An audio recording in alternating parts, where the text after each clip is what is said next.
నాని గారు ఇన్ని రోజులు ఏమైపోయారు? ఎక్కడ ఏమైపోవడం ఏంటమ్మా, మీ ఇల్లు ఎక్కడో చేస్తే రోజు వచ్చి కనపడే అంటే చెప్పండి, అంటే వల్లభనేని వంశీ నీకు కాదమ్మా, రాధాకృష్ణకి నీకు బిఆర్ నాయుడు గారికి మీ పేర్లు చూస్తే మనం వచ్చి కనపడి వెళ్తారు రోజు.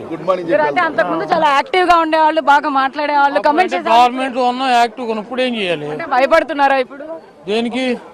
అంటే గవర్నమెంట్ లో లేనందుకు మాట్లాడితే ఏమైనా అరెస్టులు చేస్తారేమో అని. కాదమ్మా, నీ ఉద్యోగం పీకేసిన కూడా యాక్టివ్గా ఉంటావు, మైక్ పట్టు తిరుగుతావా? ఇప్పుడు నీ ఉద్యోగం పీకేశారు అనుకో, మైక్ అట్టు తిరుగుతావా? మా ఉద్యోగం పీకేశారు కదా, ఇప్పుడు ఏం చేయము యాక్టివ్గా. వల్లభనేని వంశీ అరెస్ట్ ని ఎలా చూస్తారు? అరెస్ట్ లాగానే చూస్తున్నామ్మా. ఏముంది, ఇవన్నీ మామూలుగా చిన్న చిన్న విషయాలు. నెక్స్ట్ మిమ్మల్ని అరెస్ట్ చేయబోతున్నారు అని కూడా రెడ్ బుక్ లో నెక్స్ట్ మీ పేరే ఉందని కూడా వార్తలు వినిపిస్తాయి. నేను చూడలేదమ్మా రెడ్ బుక్, మీరు చూసారా? నాకు చూపించలే, మీకు చూపించాడా? పార్టీలో అయితే మీరు ఉన్నారు కదా సార్, మరి ఏ పార్టీలో?